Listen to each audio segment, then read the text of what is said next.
नमस्ते बच्चों, मैं हूं अर्जुन प्रताप सिंह राणा और ये वीडियो कक्षा 9वीं हिंदी लोक भारती के लिए बनाया जा रहा है। इस पाठ का नाम है रात का चौकीदार और इसके रचनाकार हैं सुरेश कुशवाहा तन्मय। अनुदेश: अपना ईयरफोन हेडफोन का उपयोग करें ताकि अच्छी तरह से सुनें और सीख सकें। अपनी नोटबुक और पेंसिल को अपने पास रखें। जहां आवश्यकता हो वहाँ पे आप वीडियो को पॉज कर सकते हैं। बच्चों, तो इस तरह से ध्यान दीजिए। सुरेश कुशवाहा तन्मय, इनका जन्म 1 जनवरी 1955 खरगोन मध्य प्रदेश में हुआ था। बच्चों, इनका परिचय ये है कि तन्मय जी कवि लेखक के रूप में प्रसिद्ध हैं और इनकी रचनाएं विभिन्न पत्र पत्रिकाओं में छपती रहती हैं। यहाँ तन्मय जी ने जो रात के चौकीदार के बारे में लिखा है बच्चों, चौकीदार, आपको पता है चौकीदार कौन होता है? चौकीदार, वॉचमैन, सिक्योरिटी गार्ड, एक ऐसा व्यक्ति जो एक तरह का सुरक्षा कर्मी है और आमतौर पर राज्य अथवा राज्य के किसी प्राधिकरण द्वारा, सोसाइटी द्वारा उसे नियत किया जाता है। वो अपने निर्धारित इलाके में अपराध पर नज़र रखता है और प्राथमिक रूप से उसे रोकने का काम करता है। परंतु बच्चों, एक दूसरा हिस्सा भी है चौकीदार का कि चौकीदार बहुधा निरीह प्राणी होता है, बेचारा। वो मजबूरी में अपना घर चलाने के लिए खतरा मोल लेकर लोगों की रक्षा करता है और अपनी रात की नींद हराम करता है। पर क्या हम इस बात को समझते हैं? कुछ लोग इस बात को नहीं समझते और उनका शोषण करते हैं।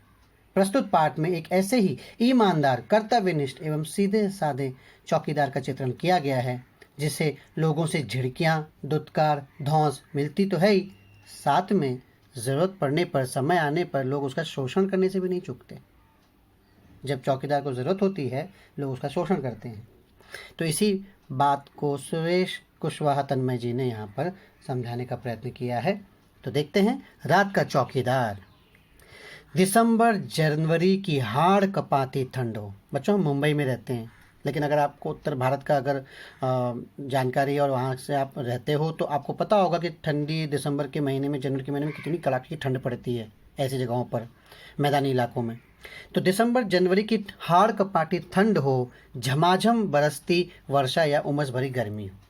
तो हाड़ कपाती यानी हड्डियों में कपकपी पैदा करने वाली, और उमस यानी उष्णता, जब हवा नहीं चलती तो उसकी जो गर्मी है। और हर मौसम में रात 12 बजे के बाद चौकीदार नाम का यह निरीह प्राणी सड़क पर लाठी ठोकते, सीटी बजाते, हमें सचेत करते हैं, सावधान करते हैं और कॉलोनी में रात भर चक्कर लगाते रोज सुनाई पड़ते हैं। जब हम चैन की नींद सोते हैं बच्चों, तो ये रात के चौकीदार हमारी रखवाली के लिए जागते हैं, सावधान रहते हैं, हम लोगों को सावधान करते हैं। ये देखिए, चाहे हाड़ कपाटी ठंड हो, चाहे बारिश का महीना हो, चाहे गर्मी की रातें हों, हर मौसम में काम करने वाला चौकीदार। हर महीने की तरह पहली तारीख को हल्के से गेट बजाकर खड़ा हो जाता है। साहब जी, पैसे? कितने पैसे? वह उससे पूछता है।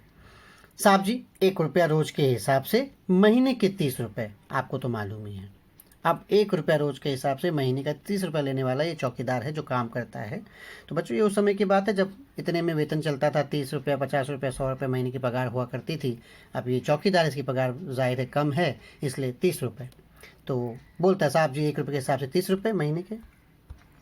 अच्छा, एक बात बताओ बहादुर, महीने में तुम्हें कितने घरों से पैसे मिल जाते हैं? साहब जी, ये पक्का नहीं है, कभी 60 घर से, कभी 50 से। 30 त्योहार पर बाकी घरों से भी कुछ मिल जाता है। इतने में ठीक ठाक गुजारा हो जाता है हमारा।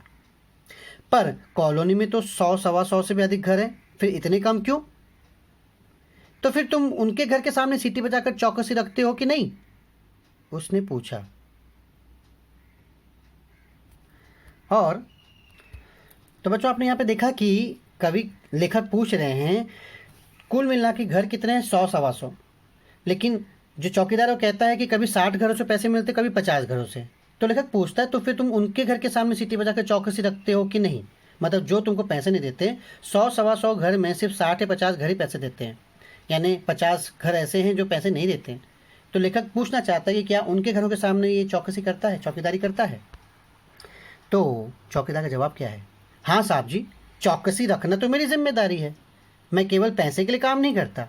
फिर उनकी चौकसी रखना तो और ज़रूरी हो जाता है। भगवान नहीं करे यदि उनके घर चोरी वोरी की घटना हो जाए तो पुलिस तो फिर हमसे ही पूछेगी ना। सही बात है बच्चों।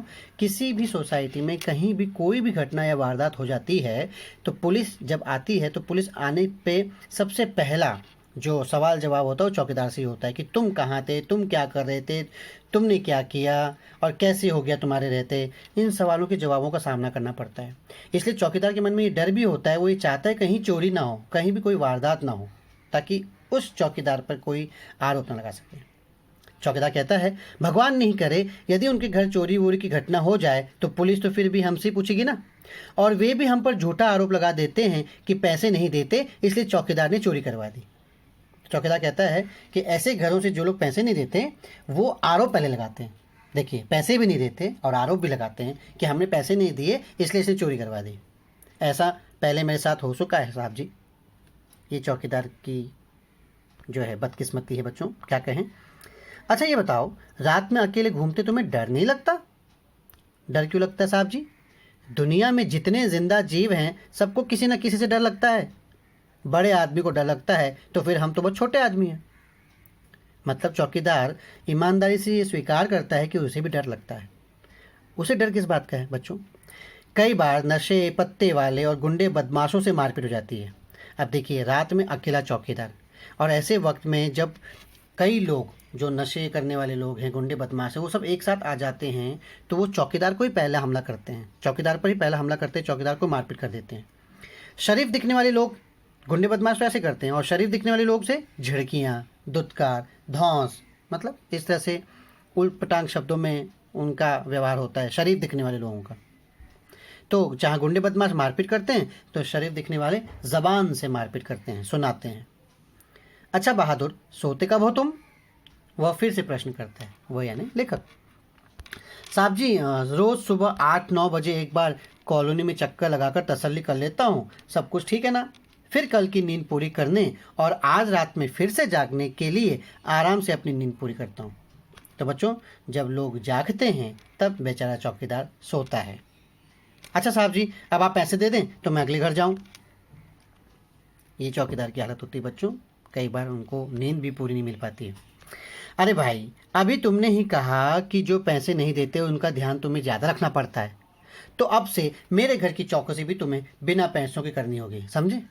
अब देखिए, यहाँ पे लेखक के मन में, लेखक ये बता रहे हैं कि उनके मन में भी लालच आ गया कि जैसे जो लोग पैसे नहीं देते उनकी चौकीदारी तुम करते हो, ज़्यादा ध्यान से करते हो, तो अब मैं भी तुम्हें पैसे नहीं दूंगा, तो तुम भी मेरे घर का ज़्यादा ध्यान से काम करोगे।